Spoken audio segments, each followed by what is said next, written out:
Hi, welcome to Expansion Scapes, and today I would like to share with you my perception, my understanding, and my experience about this one question that came up while I was doing my spiritual work.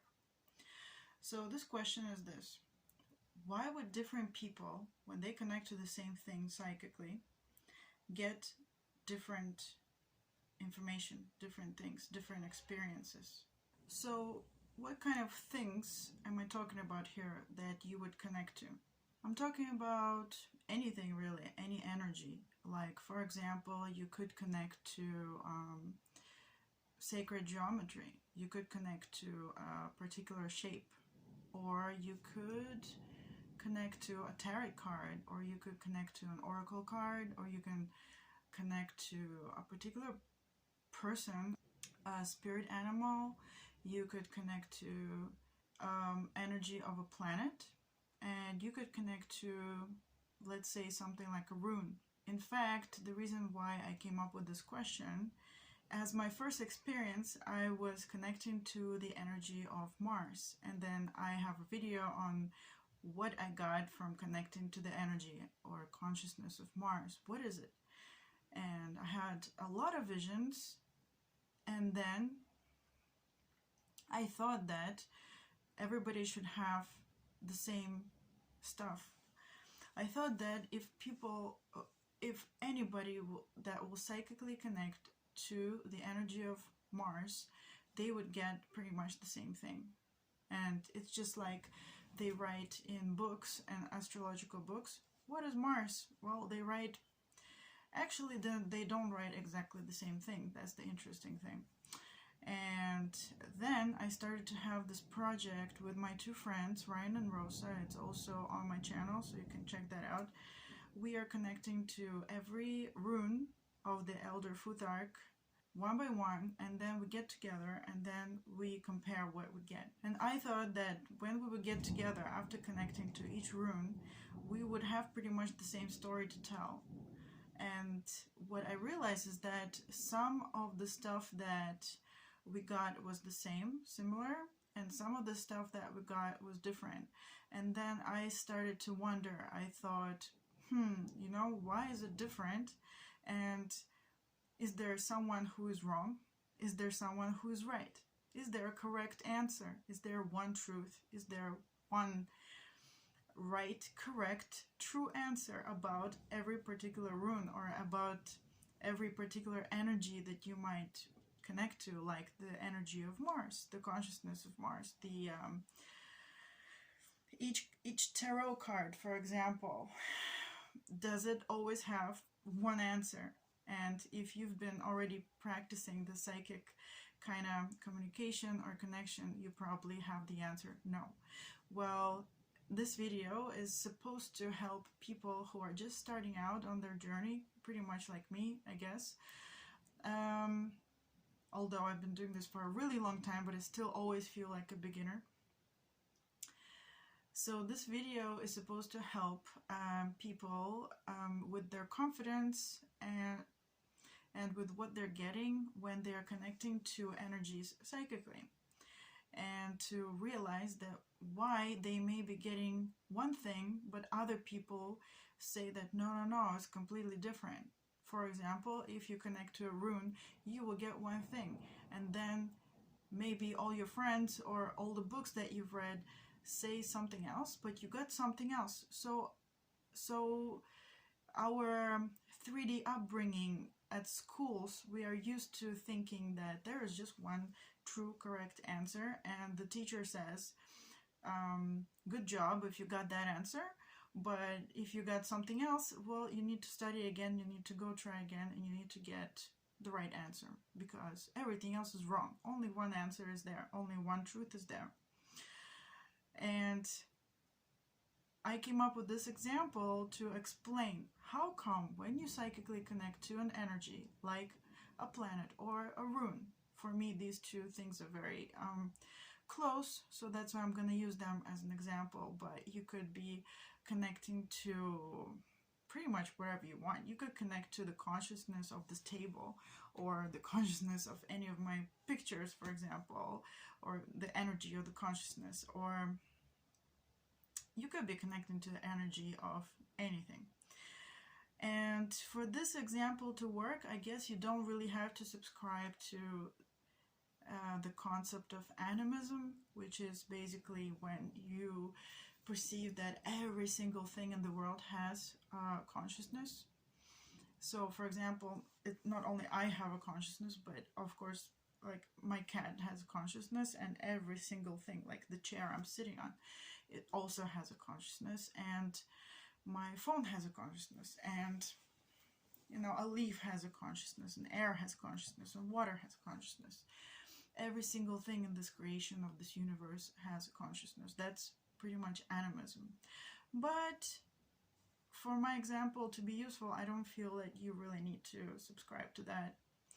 So if you're doing like a psychic connection or third eye connection, and I would using like your clairsenses connection, which to me all seem like, or intuitive connection, all of them seem to be kind of, I don't want to say maybe the same thing, but I feel like it's the same thing, because for me, whatever I connect to that is not 3D, that for me is psychic / third eye, or intuition, or clairsential, or so I'm going to use these words kind of interchangeably.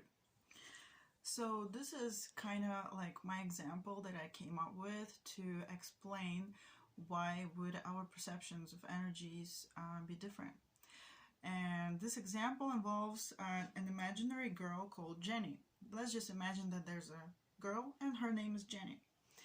And she would represent basically any energy that you decided to connect to psychically. For example, a tarot card, or you know, an oracle card, or energy of a planet, or an energy of a house, energy of a rune, energy of anything, sacred geometry. These things are closest to me, but you could connect to basically anything. So she's gonna represent whatever it is that you're connecting to psychically. Why? For fun. I don't know. Alright, so let's say you meet Jenny, and then you want to tell your friends about Jenny because you want to share your experience. And let's say that normally in real life you are a hairdresser, okay, and you do nails. That's your job. And you go and see Jenny, and then you come back to your friends, and you go and meet Jenny for the first time, and then you come back to your friends and you want to tell them about Jenny. And what would you probably talk about to your friends? Well, if you're in your life, you are so interested about hair and about nails, maybe you would actually mention her hair and nails. If, let's say, I'm not saying that's the only thing that you would be mentioning, but probably that's going to be one of the things you noticed about Jenny, her hair and nails. Maybe in your normal life you are an academic, and your whole life you're all about, you know, getting degrees and getting published in journals and lecturing and stuff like that. And then after you met Jenny and you would go to your friends and you would talk about Jenny, you would probably talk about the level of education that she has. If you are interested in sports and you are maybe a fitness instructor or something like this, you would probably notice some physical stuff about Jenny, like, oh, she's, you know, athletic, or she's not athletic, or something about her body. So what I'm trying to say with this example is that we all have our interests in life. And in fact, I feel that an interest in life is something that makes us who we are and have the life that we have. How we build our whole life, how we create our whole life. In my personal opinion, every soul, for example, my soul, the very essence of my soul, if you go deep, deep, deep, deep, maybe back to the creation of my soul, the very essence of what a soul is, to me, at least right now, this is my perception, is a desire / question. And I use these interchangeably because I feel that desire and question are basically the same thing. It's a void, it's an emptiness, but it's a hunger, and it's a hunger for a particular thing, you know. And we're all different. All of our souls are different. And in my perception, this is my expression of how I answer that question, or how I feed that desire, how I feed that hunger, how I feed my void. But again, you don't have to subscribe to this idea to go on with the example. So we all have different questions in our lives. We all have different interests in our lives. So if that is the case, whenever we approach anything, any person, or when we psychically connect to an energy, we're probably going to have a particular set of questions deep in our heart, even if we don't consciously ask them. When we connect to an energy, they are intrinsically kind of naturally being asked. So what do you see when you see the mountain, you know? Because I have a mountain outside of my window right now, so I'm talking about a mountain. You know, somebody would see, somebody would think about, oh, how hard it is to climb it, or how exciting it is to climb it, because this person might be a climber, a mountain climber, or a hiker, and that's what they will be thinking.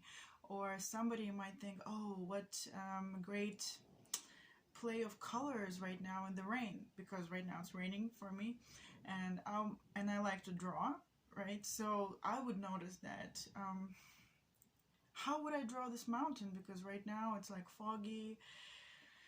It's a nice kind of cold blue color. So this is what I'm thinking about when I look at the mountain.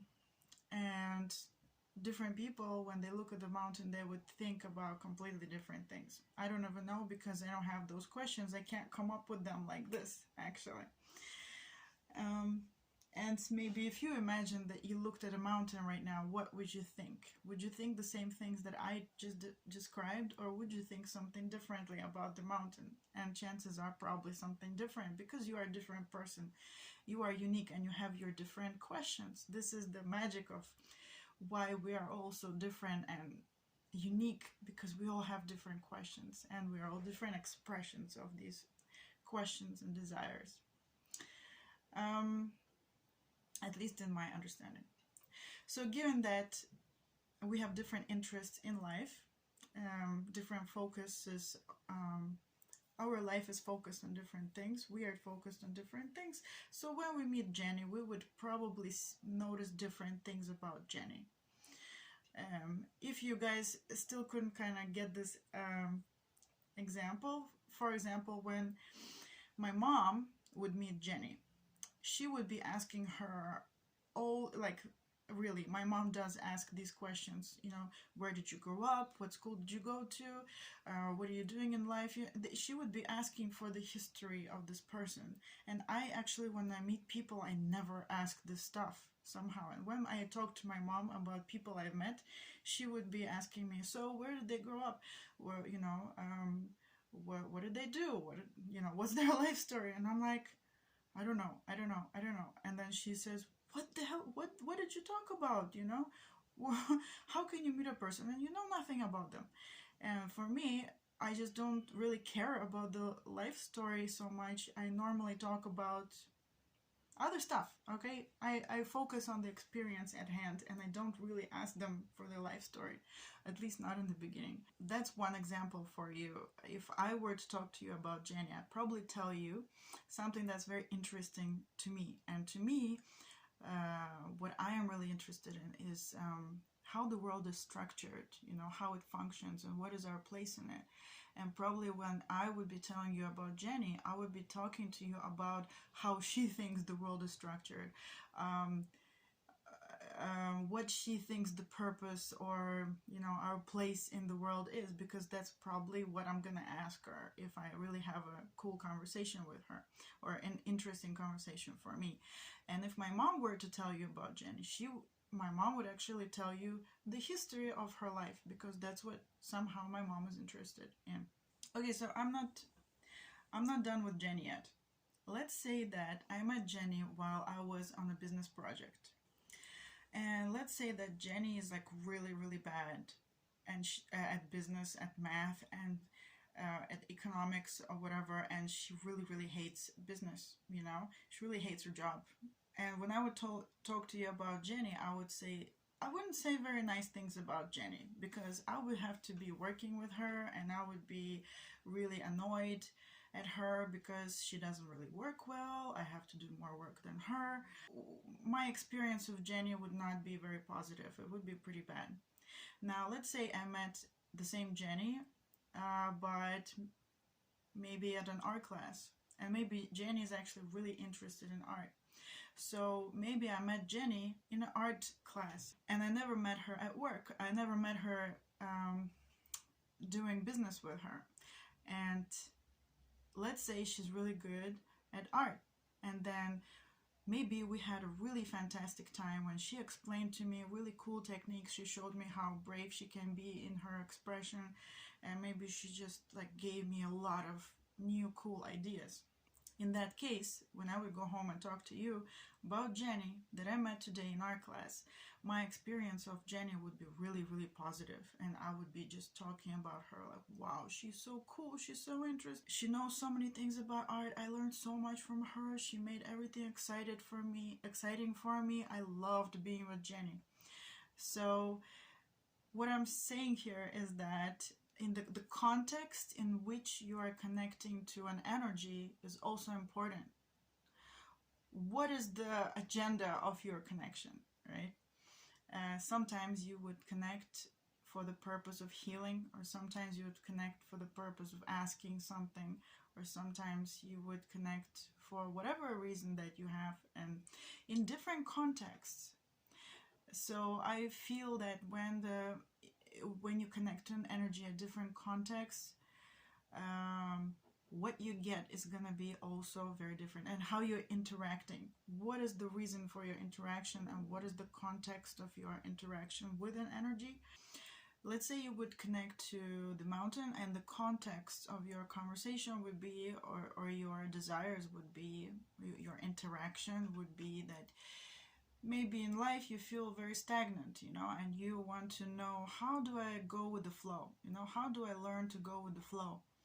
And let's say you're sitting there and you're connecting to the consciousness of the mountain, and your desire, you're asking the mountain, for example, to teach you, mountain, you're very old and you're very big, and I respect you and so much. Could you please teach me about how to go with the flow in my life? Now, let's say you got some answer. And then the other day you're sitting at a riverbank and you are talking to the consciousness of the river, and you're gonna ask the same question. River, you know, my life has been really stagnant lately and I really want to learn how to go with the flow. Could you please teach me something about going with the flow in my life? And then you would get an answer, right? And it's kind of like Jenny, and maybe she doesn't like business, she likes art. And I'm kind of basing the life of Jenny on me. Okay, I'm not saying that all girls are really bad at business or something good in art. No, I like art, so somehow Jenny in my mind is kind of like me. All right, she likes art, she doesn't like business, like me. So that's what I'm basing the life of Jenny on. So you would get one answer from the mountain, and you would get another answer from the river. So what kind of answer do you think you'd get from a mountain about going with the flow, and from the river about going with the flow? Right? These are two different contexts. And I'm not saying that mountain has nothing to teach you about going with the flow, but their approaches would be very different. Another reason that you might get different information or messages from an energy when you connect to it is, in my perception, the passage of time. Are you the same person as you were, 10 years ago? Probably not. So if you connect to energies at different points in time, then it shouldn't be surprising that they changed. And also you changed. So then two changed consciousnesses are talking to each other. Of course, things will be very different. Let's say that you knew Jenny when she was really, really small, and you didn't see her for 25 years. And then somehow you met her and you are talking to her. You're really happy that you met her. You're so excited. Oh my God, we haven't seen each other for a long time.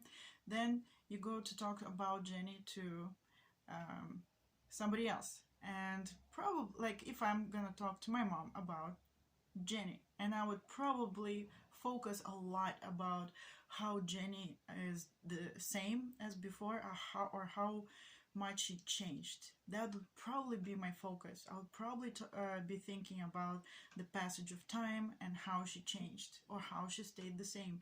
That would probably be kind of my focus for telling my mom about Jenny. Now imagine that I am not Jenny's friend, but I am Jenny's mom. And I am to tell you about Jenny. So what kind of things I would be telling you about Jenny?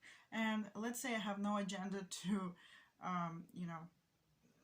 make Jenny look good in your eyes or something. But let's say I would be generally talking about Jenny, who is my daughter. What kind of things I would know about her as a mother, and what kind of things I would be focused on if she were my daughter.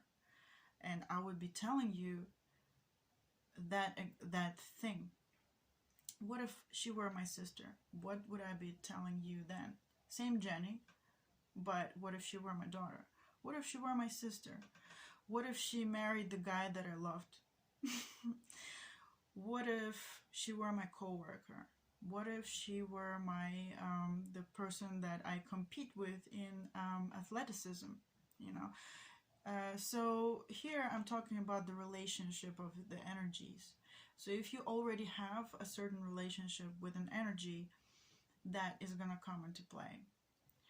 And since you could say, well, I never talk to this mountain, so I don't have any relationship with the mountain. But if you think deeper and kind of not only in this lifetime, but in many lifetimes, chances are you have a relationship with that particular mountain or any other mountain, or with the energy of mountain in general. You probably have had some experience, so you probably have a relationship to that energy. And since you already have a relationship, that's gonna be important in what you get. So I guess this is it. This is my example. Jenny as an energy. And I just want to say that the reason I made this video, the reason I gave this example, whether it's clear or not, is to people who are connecting to energies, to consciousnesses psychically, and for them not to feel that they didn't get the right answer or something.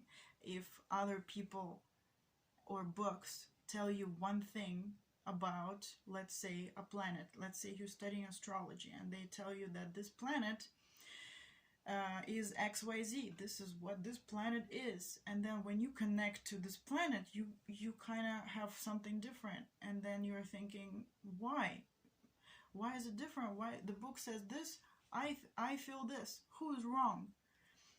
Is the book wrong, or am I wrong? And does there have to be one answer? Does there have to be one correct, true answer? It depends on so many factors, right? Why you're connecting to this energy, what do you want, what are you asking, what are your interests, who are you, who are you as a, in terms of your desires, your interests, your wishes, who are you like by nature, and that will also influence what you get from the energy of a particular planet or a rune or anything. Because every time there's an interaction, there are questions. And depending on the questions, you're going to get different answers. And there are circumstances, different contexts. So I would just say that if you are practicing this kind of connection for whatever reason or purpose, and you get different answers, I hope that my example somehow helped you become less